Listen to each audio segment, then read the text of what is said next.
It's episode 10. 10. We made it to 10. Double figures, mate. We're a tenth of the way to our ultimate goal that we set ourselves, was to at least get to 100 episodes. Oh, we're going to smash 100, mate, easy. But anyway, this week we've got a festive bacon jam. We've got a smoker that doubles as a tank and a train. We've got a smoky barbecue sauce from the big guys at ETA. And we've also got a brand new segment, Fail or Nail. So let's get fucking into it. Rightio, let's get started. As per normal, we're starting with the fuck up of the week. And this is one that you sent to me. This is always something that catches our eye on the socials. We share them with each other. They're always funny. Turn the sound down on this one. This is putrid. I'm assuming this has been done for the clicks. I'm pretty sure it's definitely clickbait or it's cluckbait. So this is posted by Kate Will Try Anything. Who needs a grill, she says, when you've got a toaster? Who needs salmonella when you've got this? She's obviously just doing this for the views. I don't think this is serious, but I guess if you left it there long enough, it might do the job. I'm not convinced, though. She's trimmed it up there to try and fit it in the slot, I think. But, I mean, I've seen guys turn the toasters on the side and try and cook steak or toasted sandwiches, and this ain't it. And look, the reason why we really posted this is the comments. The comments are killer, right? This thing went viral, so it's all over the internet. I did like this one. I came to the comments to see if you all called the police already. What's that one? Next she cooks lamb with a heated argument. D. Reed, you've won the internet for today. Well done. All right, the next fuck up. Oh, this one here is, I think the caption was, maybe I'll put the neck in a different spot next time. And it just reminds me of that meme of the guy sitting on the edge of the bed. This is the Thanksgiving version of that meme. I think there's an AI version of a chicken doing that pose now too. Mate, there's AI everything now. There is. Yeah. So this was posted by John Mandola, and he said, note to self, that's not the best spot to place the neck. Good looking chicken though. It's a turkey, bro. It's Thanksgiving. It is. It's got big breasts. Well, one thing I've noticed a lot this year, a lot of spatchcock turkeys happened over Thanksgiving. I reckon that was just to help with the speeding up the cooking process to avoid the drying out. Yeah, spatchcock turkeys were a big thing I noticed on the socials this year. I feel like around this time of the year, and we're filming this around just after Thanksgiving, my feed is full of people just obliterating turkey. They're all black, they've burnt the house down. It's a clusterfuck over there. Mate, I don't even bother with the whole bird. I get the pre-rolled breast because it's just all the goodness, and you brine it if you want, you smoke it, you finish it wrapped in foil and butter. It's unfuckwithable. I haven't done a good one yet enough to know what a good one's like. Yeah, so, I've never done a whole bird. No, and I think maybe we're missing out on something. So, or maybe we're not. Maybe we're doing the right thing by just doing the breast. That's it. Okay, this is our new segment. It's called Failed or Nailed, and you are the one and only judge. I have not seen any of these, so I'm shooting from the hip as usual. Jay stitches me up, and I usually say something stupid. But so you've got a couple of seconds to have a look, sort of digest what the hell's going on, and then just hit me with a failed or nailed. And then we're going to go and talk about it a little bit. Ready, set, go. Let's do it. That's a fail. It's a fail because I don't know what it is. It looks like a hot chicken gravy roll with some bacon. So it was posted on a Facebook group called Only Scrans. I don't even know what that means. I think it's Scottish. Okay. Is it like scrambled eggs? Scrans is basically just their slang word for munchies, I think. Okay. It's chicken, stuffing, and bacon on a baguette with gravy. Now, as terrible as it looks, and it does look like a hot mess, I would go with this. When you put it like that, it sounds better. I'm literally just going to say the first thing that comes to my scrambled brain. Well, now that we've had a chance to digest it, I'm gonna say this is a win. This is nailed. Nailed, maybe taste. Failed on presentation. I feel that. I feel it. Okay, the next one. That's a nailed because I've had bacon and egg ice cream before and it fucking slaps. Bacon and egg ice cream. Yep. Well, most gelatos have raw egg through it anyway, but then when you mix up the saltiness of bacon and it adds that bit of texture, it's good chewing. Okay, well, the picture here, and there's no credit to this, we found it online, is actually creamy carbonara pasta in an ice cream cone. For me, it would be nailed if they had like a crispy cheese cone. Parmesan. Like a Parmesan crispy cheese cone. What we're looking at here is a typical ice cream cone It might be AI, I'm thinking here, but there's a creamy carbonara. If you want to offend people on the internet, put cream in your carbonara and you will make all the purists very mad. Well, this is a creamy carbonara. I'm not even pronouncing it right, probably. I'm going to get shot for that one. It's your American accent, mate. We'll get to that. Okay, next one. That's a dead set fail. Is that mushrooms on toast? So what we're looking at here was posted by Esteban Reyes. This is hamburger mince, or hamburger minced, he says, for the English people, with gravy. Simple yet satisfying. And he's obviously got it on some white toasted bread. So this is another example of the UK raiding the world of their spices and then coming up with this garbage. I want to say this is like the UK version of biscuits and gravy. It's the UK version of poop on toast, mate. Well, that was the comment of the day. It said, wow, you've made it look exactly like how it would come out. And if it's that colour, see your GP. Okay. Fucking nailed it. Mate, if it's pizza, it's fucking 10 out of 10. Don't jump too far ahead just yet, and I'll tell you why in a second. But this was posted by Jimmy's Food Review in the UK on Insta. Now, this is a doner kebab topped pizza. Even fucking better. I knew you'd say that. The mystery meat, mate, I am all about it. And the UK's version of the doner meat, it's spectacular. I remember eating some once when I lived in the UK and I threw it at a shop window and it stuck there for about 6 weeks. What do you mean it's stuck there? Just the amount of grease on it, it's stuck there, and in the sun it slowly curled up, and it took about 6 weeks because that's, you know, they don't get much sun over there. And they don't clean either? No, but yeah, it slowly peeled its way up, then fell off. Probably made a seagull very happy. Well, I am a sucker for the old doner kebab after a big night, and this is mixing my two favourite things, the old doner kebab and the pizza together. You know what would make it the elite feed? If you put hot chips on it too. It could be a HSP pizza. Trademark that, someone. So, Jimmy's Food Review, right? It sounds like he's got a semi-professional name. He gave this a 7.5 out of 10. Jimmy's probably had some good pies in his time. So I feel like Jimmy must be a very respected critic because that's quite a low score for the pizza that we're looking at. And then there's this. What did he give that, a fucking 9? He gave this a 10. What? So Jimmy has just lost all fucking credibility. According to Jimmy, this pizza is from The Saddle in Chester in the UK, which is the same town as the previous pizza apparently. They launched their new exciting summer menu and they've obviously had him around, and this is a traditional Italian-style pizza on a delicious thin and crispy stone base. He gave this hot mess a 10 out of 10. I wonder what it looks like cooked. So for those listening at home, this cheese is about as mid as it gets. There's zero chart. What would you call it? There's zero crispiness or zero... Yeah, there's no caramelisation. But the irony of this is it's probably further for us to drive from here to Sydney than it is from Chester to get to fucking Italy, where this thing's from. And it's deviated so far from being a good pizza. It's not even funny. This pizza might have been cooked on a toaster. It could have been. But in saying that, it's still pizza. I still would smash it. But Jimmy's got his numbers backwards. Well, I'm going to guess the secret ingredient for this pizza was bribery. Yes, cash under the table.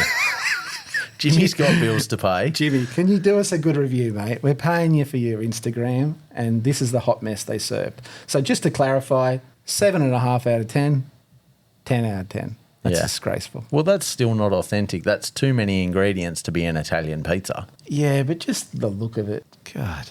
Okay, moving on. Dishes of the week. So we're moving on from the last segment. I found this one. I'm all about it. Bro, I don't like cheese, but I would fucking destroy that. So this was posted on Reddit by Scott Z. It's a double bacon smash burger slider. And for those who can't see and that are listening, the cheese is crispy and it's hanging right out of the edge of this burger. I reckon he's used the Parmesan like we were talking about if we use that on the ice cream cone a couple of posts before, because Parmesan really does crisp up nicely. And also on what I just said, how I don't eat cheese, I'm just a fucking weirdo. Like, I'll destroy a cheesy pizza. I'll smash lasagna, I'll smash nachos.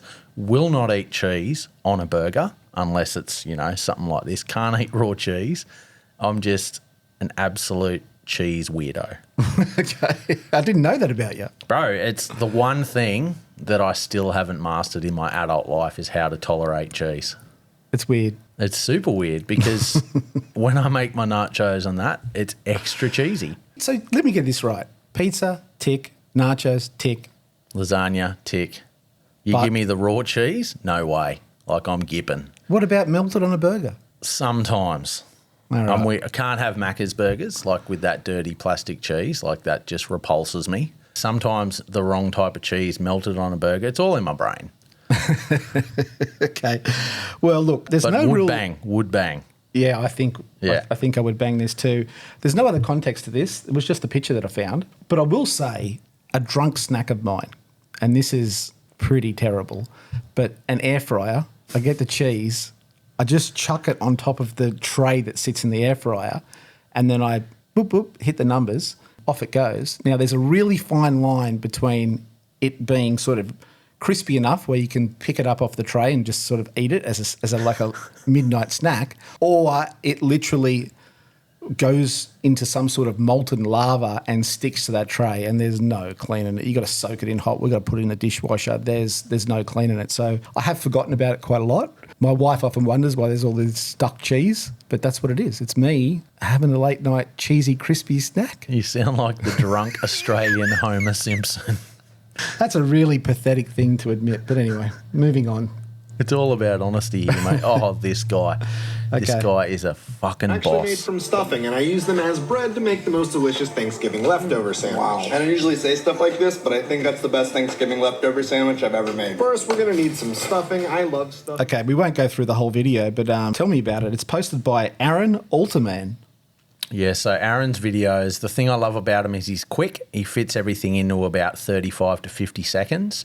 He's the reason that my fried chicken is at the level it is, because he did one previously about his Nashville hot chicken.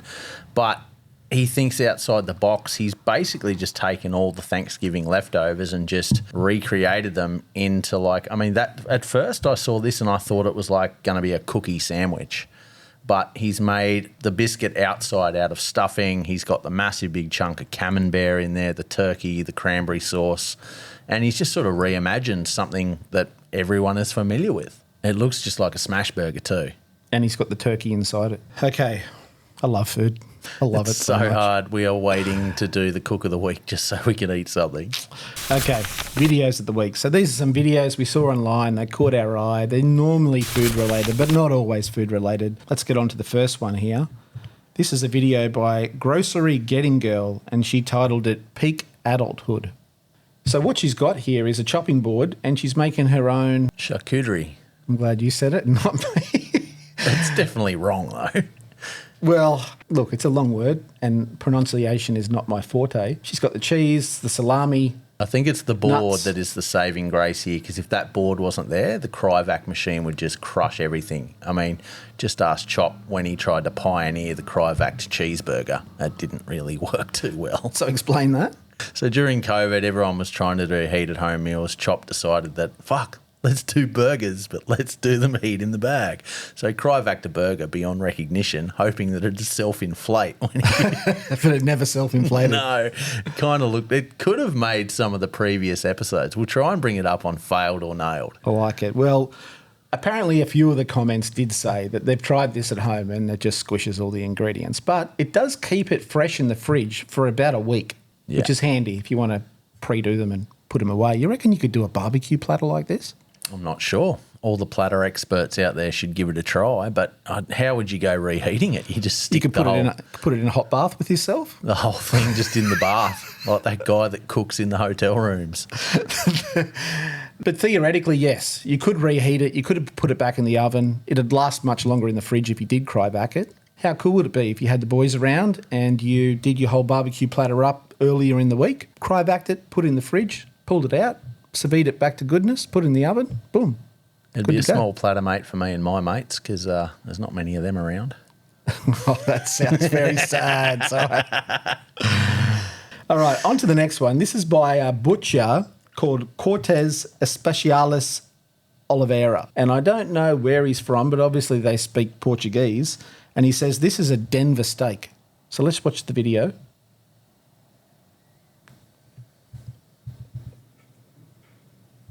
He's balling with those gold knives. So that knife cut through that like butter. Quality in, quality out, mate. So we're looking at about a 2 or 3 foot mountain of Denver steak, and he has grabbed a massive big gold knife and just sliced right through it like it was nothing. It's almost like the size of a beef rib, like a single portioned beef rib. Do you reckon you cook it the same, or you do it hot and fast like on the grill? I don't know. I think you cook it just like a steak, a Denver steak. I think I've had it just like a steak, but these are quite thick. They almost do look like big chunks of beef rib. They're marbled about the same too. They look spectacular. But the internet strikes back. This kind of went a bit viral, and then the comments always get a little bit nasty. So Bart here, Bart says the meat was already cut. He's not impressed that that knife just went straight through that meat like butter, because obviously the guy is repping knives. He goes, he's blocking it with his arm, so it's not noticeable. I don't know, man. I think if you go back, his arm is off to the side. And I was looking at that because I read this comment, and I'm pretty sure he is slicing through that. So with the help of Photoshop, we've zoomed in here. And can you spot a cut in the meat anywhere? I cannot. Bart, there's no cut there, mate. We've even zoomed in more. Bart used the last bit of his data on his prepaid phone plan on his iPhone 4 to leave that comment. What's annoying about Bart is he's just scrolling through, and he's just sat there, left this random shitty comment, put his phone down, and he's chuffed with himself, gone off to work, educated the world as to... Boiled his ribs. Thanks for your feedback, Bart. Moving on. This is the next one here. This one was posted by Pig and Rooster on Instagram. He's got a great Insta. If you get a chance, check it out. But let's watch the video. So Barbecue Mafia are back this week with the full lamb shank wrap. Look at that bone just clean straight out of there. Confit garlic toom, that Wagyu gravy. Oh, look at that. This is an absolute banger, but please pre-order so you don't miss out. So this is a whole lamb shank served with confit garlic, feta cheese, pickled onions, Wagyu tallow gravy, and it's served in a wrap. Did you say Wagyu properly? Wagyu. Wagyu. It looks spectacular. And when the Barbecue Mafia boys come up with a new menu item, they very rarely miss. So I don't know if Pig and Rooster actually works there or he was just filming the dish, but it was served at Barbecue Mafia in Queensland, Australia.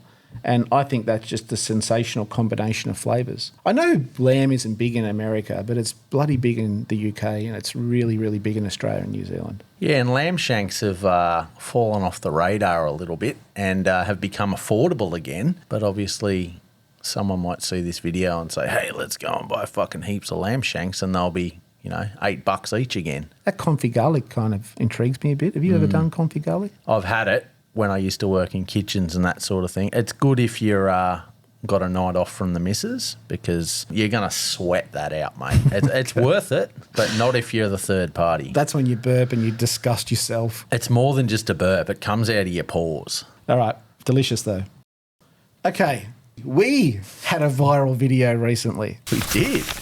I was pretty stoked. It was. So we've been chipping away at doing our longer form podcast, but as part of that, we chop it up into little segments, which sometimes sucks because you don't get the full context of what we're talking about. We obviously talk about the subject for a lot longer than 30 seconds or 50 seconds or whatever the little short comes out to be. But we have been putting them online, and some of them have been getting a lot of comments. Now, this one here, it got 1 million views, 90,000 likes. It's nearly at 100,000 likes, I think. That's a good ratio. Got a ton of comments as well. Yeah, I think the secret to TikTok, what we've learnt, because we're not that experienced, is you've got to put up a controversial subject so there's an argument happening in the comments, and that really heightens your engagement. I do hate it when the negative ones are the ones that go viral, though, because you don't want to come off as negative. You don't want to put anyone else down, but they're the ones that fire people up. Well, I think honesty is what's got us there. People are like, oh, wow, these guys aren't pissing in anyone's pocket. Let's give it a listen. Well, let's have a quick watch. On there, it looks like a doormat. So this one was posted on Reddit by a butcher. I don't know who it was, but they said it was A5 Wagyu that they were cutting at Christmas in the shop. Thought you guys would appreciate it. Yeah, I'd appreciate a bit of meat. I mean, that thing's just going to turn to tallow. This is not A5, this is A25. It is. So I kind of feel like Okay, you can jump on our Instagram, TikTok, and you can watch the full video there, and you can also leave a comment. But let's talk about the comments. Let's go there. There were some good ones. I reckon 95% were in our favour, though. But you always do like to pick out the thorns. Yeah, okay. Roski here. He says, why do you all Americans say Wagyu instead of Wagyu? Like, fucking how do you pronounce it then? Yeah, but let's address the elephant in the room, mate. Well, we're not American for a start. Jesus. But that got 112 likes. Yeah. But also, too, in the very first episode, we mentioned that we would butcher the English language. So you've been warned, mate. So I did bring this up, right? I went to ChatGPT. I said, how do you pronounce this? What does that say to you? Wagyu. Wagyu? Wagyu. But also, too, if you want to be a troll, you're going to have to be on the top of your game because this guy can troll back. So this is my reply to anyone who says I mispronounce anything. Have you seen the movie Slam and Salmon? No. Oh, it's a classic. Put that on the watch list. Put it on the watch list. It's called Slam and Salmon. It's a classic. If you haven't seen it, it's fantastic. It's full of cheap, tacky humour, but I love it. Let me play this video. Guy Meat Drapes. What kind of name is that? It's Madropody, sir. It's Greek. Well, why doesn't it sound like that when I say it? Meat Drapes. I don't know. You don't know much, do you, guy? Good topic, meat drapes. So look, yes, I'm a bit verbally dyslexic, but that's just the way it is. So moving on to the next comment here. Stephanie says, hear me out. Wagyu is turning into the IPAs in the 2000s. Like, dude, I don't want to drink hops tea. That's fair enough. I think that's pretty true, right? 3,000 likes. There is such a thing as something that's a beer that's too hoppy or too crafty for me, and I think craft beer did go down that path quite a lot, and it's kind of dialed it back a little bit because it's only a very specific palates that appreciate really, really crafty beers, and I think this is the same. It is, but, you know, it's all personal taste. It's personal opinion. If one person likes it, then fucking good on them. Yep, not everybody has to like things that everybody else like. It's okay to not like something. That's all right. Let's also be completely honest. If that steak in question landed right here on a hot plate in front of us, I would devour it. we would not say no. I think people confuse the fact that we're having a bit of banter about it for like something that we're saying is gospel. Yeah. I mean, that doesn't mean we wouldn't eat it. We just take the piss, mate. That's all we're trying to do. Okay, I did like this one. That's just a fat block with some hints of meat. Fair call. And there was one comment which I saw, but I can't find it for the life of me. And the guy said, a bar of soap has more meat. Fuck, what are you washing yourself with, bro? Leg says, you all have not tried A5 Wagyu and it shows. Oh. I don't know if she was talking to people in the comments or she was directly referring to us. I'm not sure, right? But either way, I did eat it. You're going to hit her with the Uno reverse card right here. Well, I took this picture of eating it in Japan. This was A5 Kobe. I've got to tell you an interesting story about this, right? So this was the steak. I am at a fish market in Japan and they're serving A5 grade Kobe Wagyu and it looks phenomenal. And there's an exchange rate between the Australian dollar and the Japanese yen. And I did the quick math in my head and figured out that this steak was $5. And Wow. I'm like, wow, this is a bargain. And I'm like, well, you don't get a lot, right? Like, it's a little stick of meat. There's not a lot there, but it's good quality meat. $5 is a bargain, right? Bro, have you seen the $5 steaks at Coles lately? A, they don't exist. And B, when they did, they were shit. Yeah, they were pretty terrible, weren't they? But I thought this was a bargain. I'm like, wow, this is a bargain. I'll try it. So I did. I only discovered later on that I did the math wrong in my head and it was $50. It's on holiday, mate. It's a treat. So I'm annoyed with myself for not realising that $5 is way too cheap for A5 grade Wagyu. So you're going to admit Japan. that you had 10 more? Well, the funny thing was there was a bigger one than this and I didn't get it as well, but I think that one would have been $100. But, Yeah, you wonder why your card's declining when you go to get an ice cream afterwards. But it was delicious and I really enjoyed it. I thought it was fantastic. Would I eat 2 of them? No. And I think that's the point where you get that really high marble grade. It's great. Don't get me wrong. I love it. I enjoy it. But I just can't eat a lot of it. That's all. Shoot me. Rightio. Speaking of Japan, you been yet? Nah, bro. Oh, man. I'm covered in Japanese tattoos. I love the folklore. I love the culture. I did a lot of traveling when I was younger, but I also left a lot of sort of, Southeast Asia and those sort of things to do later because they were closer to Australia than when I was over in the UK and through Europe and all that sort of thing. But Japan is definitely very high on my places to visit list. I'm going to butcher this as well, but ramen. Ramen. This was the best ramen I've ever had in my life. When you do get to Japan, and you obviously will at some point, the food's outstanding. That's all I'm going for. And maybe some snowboarding. Well, the snowboarding's epic over there as well. And the dollar was really good. So when we were over there about 6 months ago, the Australian dollar and the American dollar, I'm assuming, to the Japanese yen is really high. So your dollar went really, really far. And some of these meals weren't cheap, but the food is outstanding. Well, there's a lot of labour involved, It's not as if they're just slapping stuff out of a bain-marie. Like, if you look at almost every component of that dish, there is a fair bit of, assembling involved and just the prep in getting it to that stage. Yeah, they put a lot of components together and it all sings together. But the broth was fantastic, the different types of sauces they have. I just loved it. I love the cuisine. I love the food. Obviously, I ate a ton of food while I was over there. But yeah, if you haven't yet, put Japan on your bucket list. Go over there and just your whole holiday, you can just revolve around food because it's so fantastic.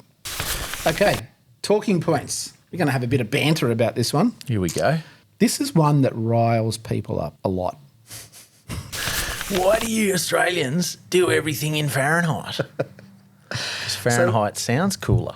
Fahrenheit does sound cool. So what we're looking at here is the devil shaking someone else's hand, and one is Celsius and one's Fahrenheit, right? So the picture depicts the fact that the two things can coexist. It's okay to talk in Celsius. It's okay to talk in Fahrenheit as well. It just so happens that a lot of barbecue people do talk in Fahrenheit because a lot of the recipes and the methods and the way we learnt barbecue was all through Fahrenheit. So now, because I've learnt it for so long, when I'm talking about barbecue, I talk in Fahrenheit. But it triggers people. If you live in the rest of the world that uses metric, apparently you're not allowed to use Fahrenheit. That's a big no-no. Yeah, right. But I like the fact that, I had to cook something the other day at 215 Celsius. But it's 420 Fahrenheit. 420 all day, bro. That's right. But I will say this. I'm 5'9". I've got a size 9 shoe. This is a 15-inch laptop in front of me. These pants, they're a size 38. Planes fly at 40,000 feet. Ships travel at 20 knots. You get a dozen eggs. It's okay. There are other things that we don't use metric for that you don't get triggered about. Why is it just you get triggered about this one? Not sure, mate. People just need to grow up. And guess what? You can convert it on your phone. You can. I reckon maybe the people that get triggered the most are the ones that actually get the recipes, put it in at 225, but they forget it's F, and they put it in at 225 Celsius and they burn the shit out of whatever they're cooking. Yeah, we've featured a few of those on the show. So what do you think? Let us know in the comments. Do you prefer Celsius or Fahrenheit, or are you like us? It doesn't matter. Both are okay.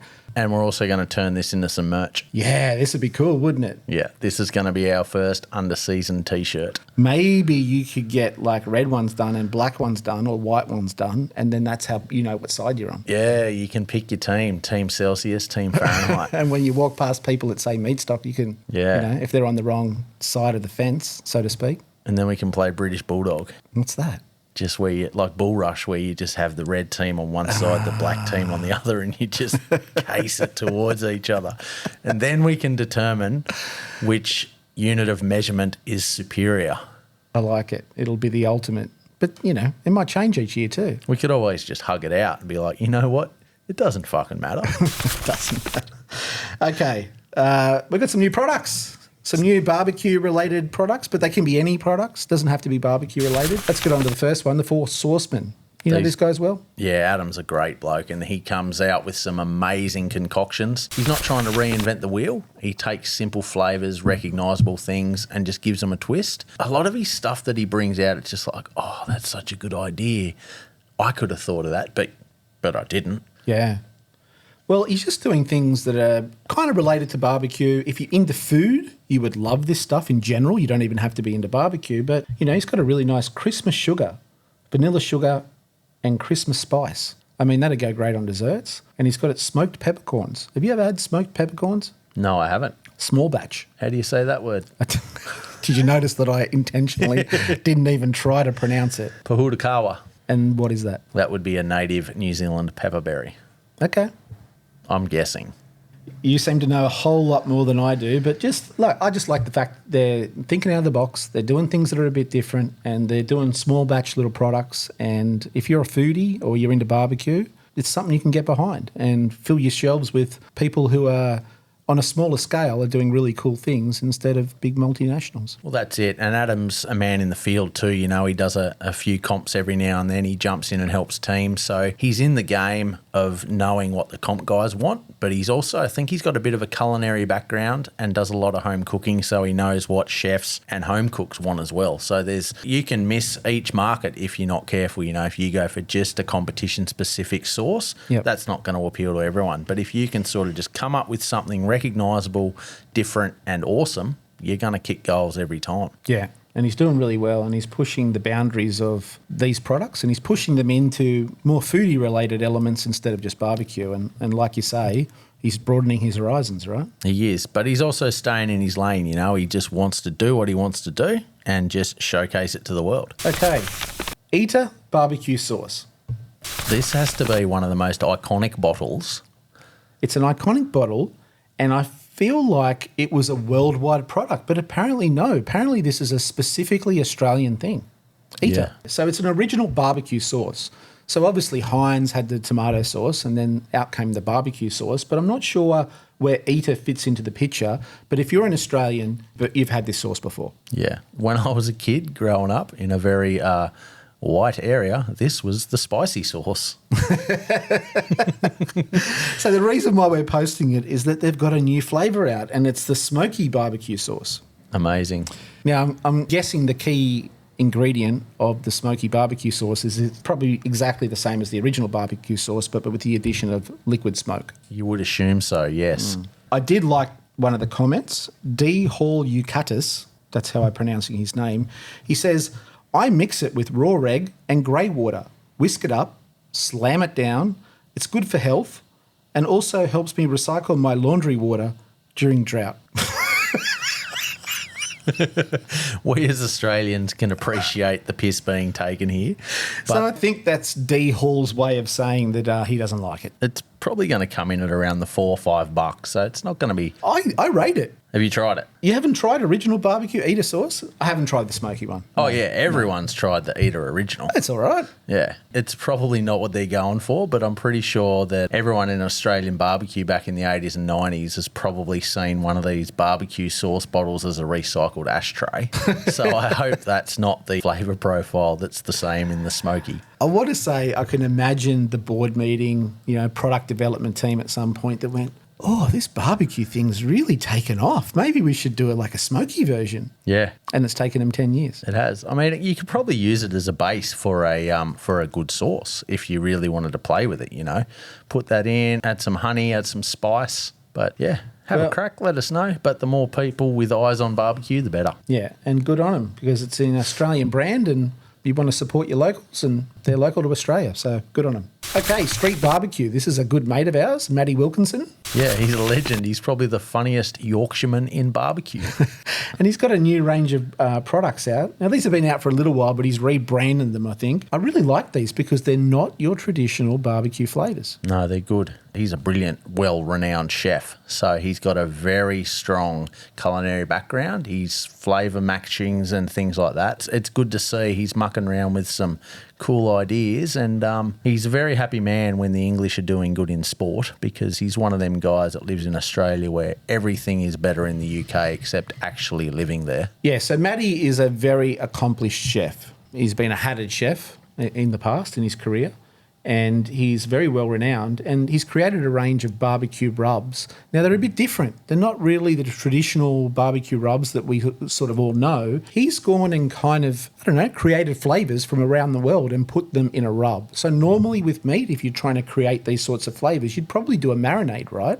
And I have tried them and they are delicious. And what they do is they just skip the whole process of doing a marinade. So you just get your meat, you put the rub on it, you cook it, you maybe sprinkle some on the top after you've done, and you've recreated that flavour that you would otherwise get by using a marinade. So I think they're fantastic. He's got a Chinese one, an Indian one, satay, asado to get that Brazilian sort of flavour. He's got a Hong Kong roast style, and I've tried this on beef before. It's delicious. So, yeah, the only way I'd explain it is instead of using any type of marinade, try using this rub, especially if you're doing a stir fry or something like that. Yeah, and a lot of these are from his own travel experience too. So he's gone there and he's encapsulated the flavour, and he's probably using these as a bit of nostalgia, you know. He dips his finger in the Indian one and it takes him back to the time he might have been in Delhi or something like that. So, I mean, he's a travelling chef. He's a brilliant chef. We love his stuff. Yeah, well, you can put these on any type of protein, but yeah, if you're trying to recreate those flavours that you've had around the world, then give them a go. Bloody oath. Okay, we did a giveaway not that long ago. We did.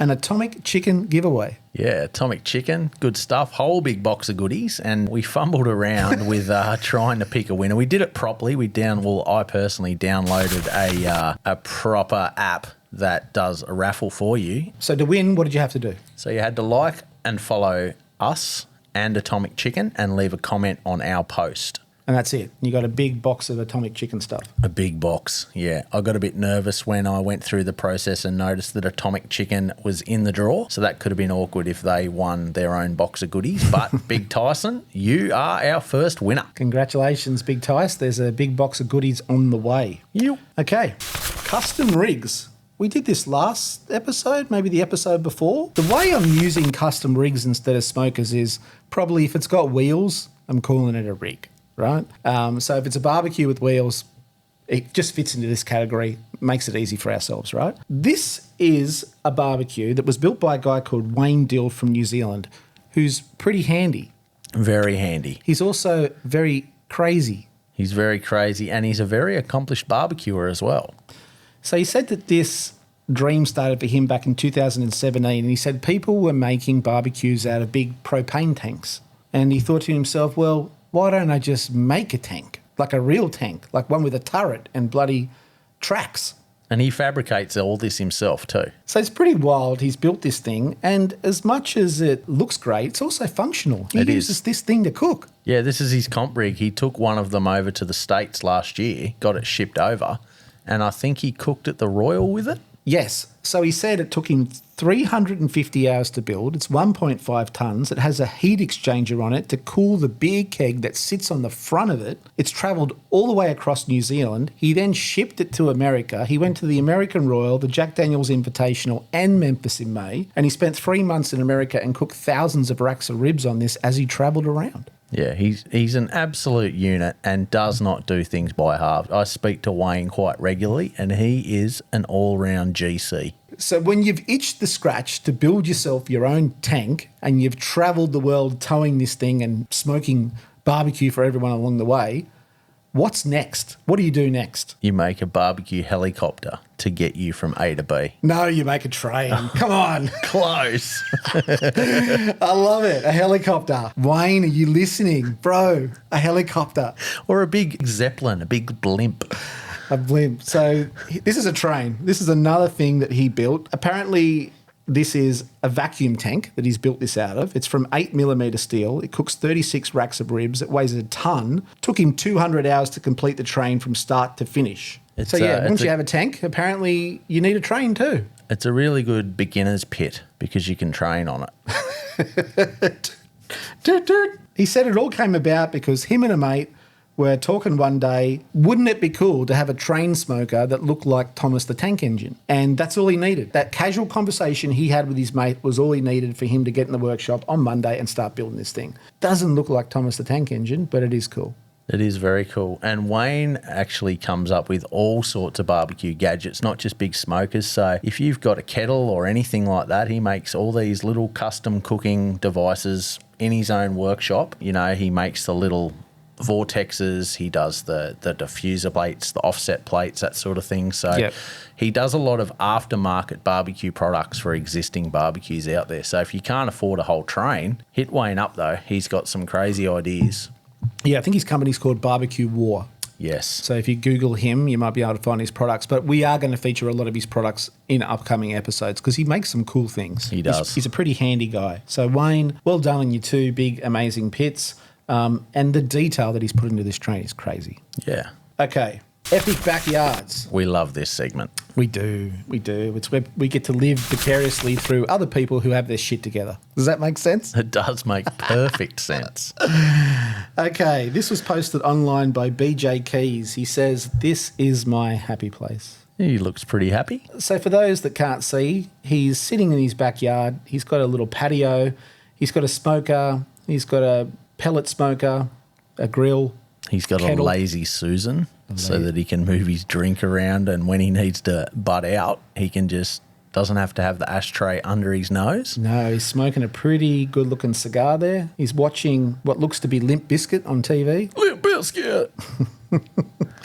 So how do you rate this little backyard? It's a good DIY. I personally would have maybe a deck at my feet because there's going to be dust and shit everywhere. But this guy's probably got other things to do, but it's all about the guy that's sitting in there enjoying it, and he looks fucking stoked. Yeah, he looks like he is in his happy place. And Leroy Detroit in the comments said, "Have you ever thought about adopting a 26-year-old?" Come on, mate, you're only 26. There's still time. So well done, BJ Keys. Cool little backyard setup you've got there to do all the things you love, watch your favourite music, cook barbecue, smoke cigars, all the things. Hell yeah. All right, Art by Sigh. This is the part where we get to see what you did all week, and hopefully you put together some cool artworks and paid the bills. This is one near and dear to my heart because we obviously do meat stock, but you just finished the artwork for Meat Stock Toowoomba. Yes, and this is the exclusive release of this one. So I've sort of gone with a bit of a theme this year. We had the Kiwi doing the rock and roll fingers a couple of weeks ago, and I've decided for all the meat stocks this year to have them all similar but very different. So I want everyone to collect the set, that sort of thing, because a lot of people said they really wanted the New Zealand shirt but couldn't get there. So I was like, okay, let's go with a bit of a theme here, almost like an insert in the old sports cards back in the day. But all the tattoos are all little Easter eggs to do with what's happening at the meat stocks. So we've got a lot of the headline acts there. I've probably put in about 30 hours into just the tattoos on these things, just trying to get them all right, that sort of thing. So I've used familiar tattoo imagery to promote meat stock. Yeah, it looks absolutely amazing. And if you can't see it, how would you describe it? It's basically a pig that's celebrating meat stock. He's got a harmonica in one hand, a beef rib in the other, which represents the barbecue and music festival, which is what meat stock's slogan is. And all the little Easter eggs, you know, he's got the Toowoomba pin in the hat. A couple of the big featured smokers that are iconic to Toowoomba are in the reflection of his glasses. Just a bunch of trad tats. Well, as per normal, you've knocked it out of the park, and I'm guessing that the lineup to get these at Toowoomba is going to be very long. Yeah. People get so pissed off if they don't get one of these shirts. Like, fill our comments with, "I didn't get one, I didn't get one." And I feel like I need to explain. The whole point is it is a limited edition. We only make it for this one show.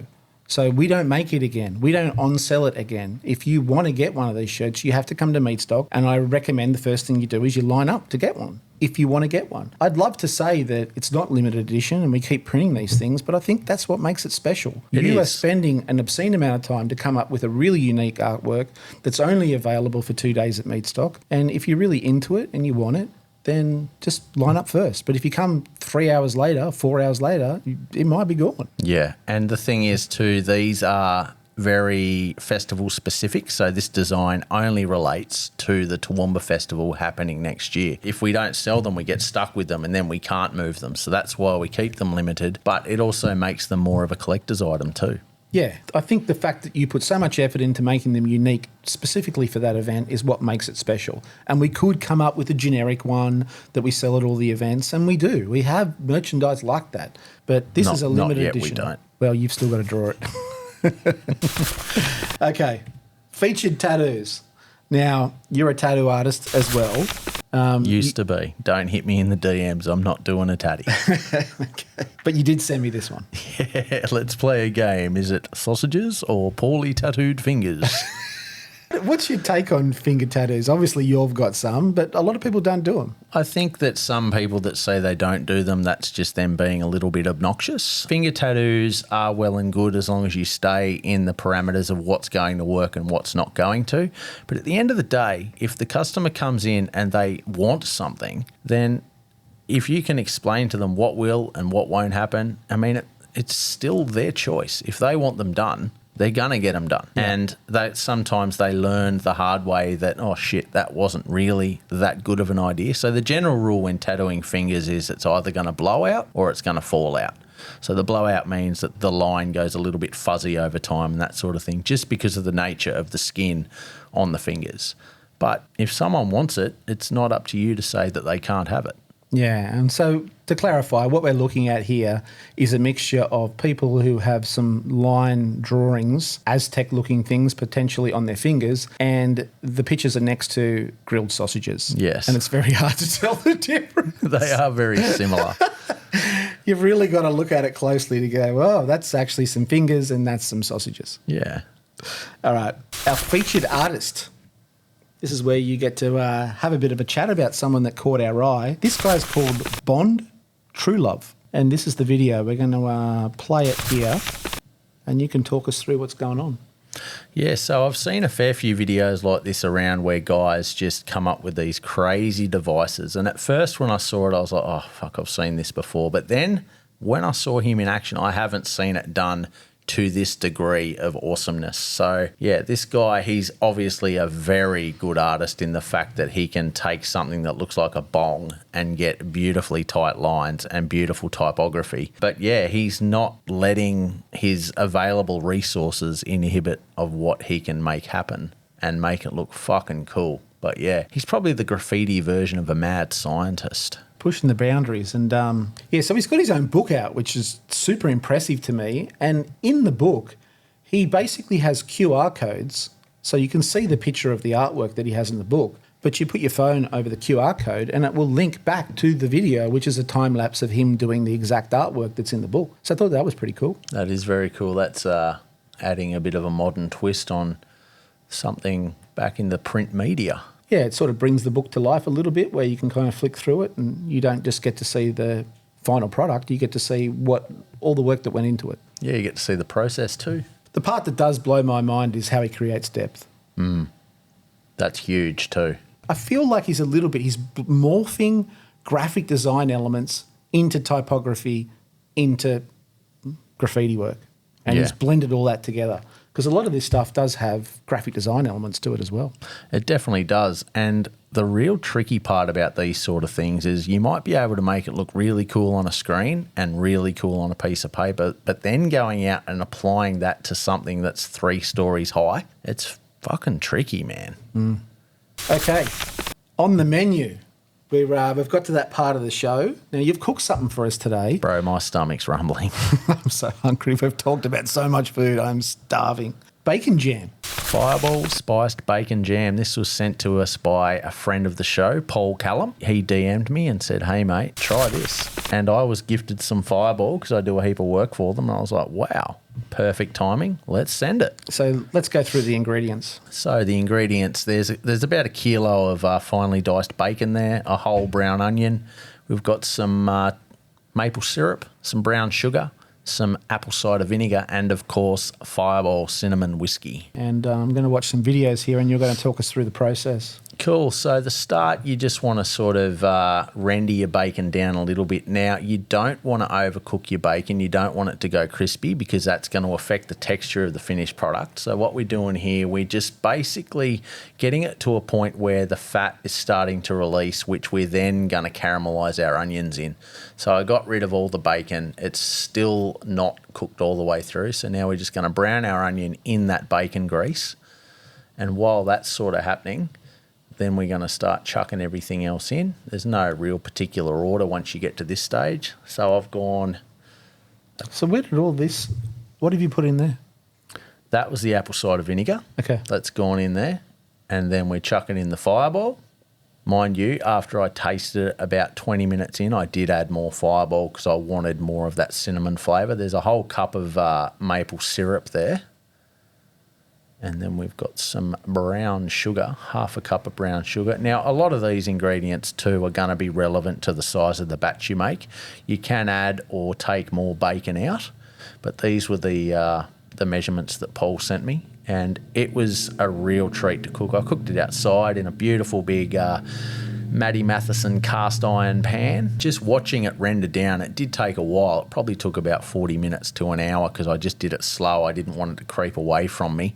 But I got it to a point where there wasn't too much liquid left once I stirred the bacon. I didn't want to go too far because then it wouldn't be jammy.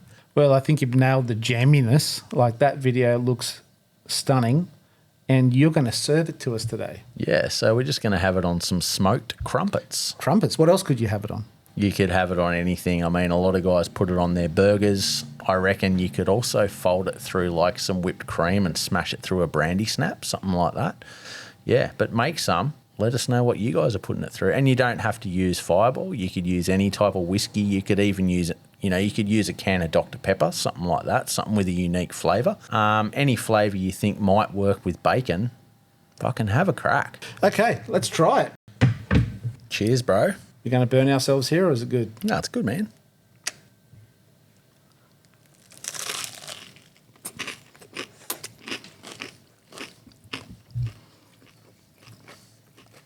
That's a combo. It's delicious. Reminds me a little bit of oysters Kilpatrick. Yeah, with a bit of a sweetness and no oyster. No, but it is absolutely delicious. Very sweet, very Moorish. That is phenomenal. On a burger, this would nail a burger, wouldn't it? Yeah. You could put this on a pizza too, I reckon. It's a win. Let us know what you put it on. Rightio. The Encore. This is the part of the show where we bring up a random photo with no context and we've got to kind of make up what the hell it's about. You ready? I'm ready. I'm a lumberjack and I'm okay. So what we're looking at here is a smoker, but it's built out of wood. It's an Irish smoker. How do you figure that? Well, that was an old meme where it's like, hey, I've just made this Irish smoker and it's made of wood. And basically the whole thing's going to go up in flames. Well, you think it would, but the firebox is made out of barrels. So they've got that down pat. And I'm guessing by the time the heat hits the chamber, it's not hot enough to burn the wood. Yeah, true. It would give it a very, very woody flavour in there for the first few cooks, I would imagine. I don't know if it'll last too long, but it certainly is different and cool, and the guys made it work. I'm not even sure if it works or not. I feel like this should be called the Fred Flintstone barbecue. It looks like out of the Flintstones, doesn't it? Yeah, but you wouldn't fit Fred Flintstone's dino ribs in that one. If you know anything about this barbecue or how it came about, let us know, because it's just a random picture that we found. But that wraps up today's episode. Yeah, mate. 10 done. Episode 10, we are done. And also, too, Merry Christmas, everyone. It's Christmas Eve when this comes out, so it's officially time for men to start shopping. So get it done. And if you get a chance, make that bacon jam over the Christmas period. Yeah, and let us know how you did it, what you did it with, any fuck-ups or success that you had over Christmas. We're probably going to get inundated by a few fails or nails over the festive season. Yeah. And this is an opportune time to say, can you please subscribe, share, like, comment? All those things go a long way into helping us grow the show. And we're committed to trying to help promote other people. We have a laugh. We try and have a good time. We try not to put anyone down, but, you know, sometimes things are a fail. Sometimes the ball's in your court in that department. But we really appreciate any support. So whatever support you can give us along those lines, but do subscribe. So we appreciate you. Every Tuesday we drop an episode. We do. In Australia.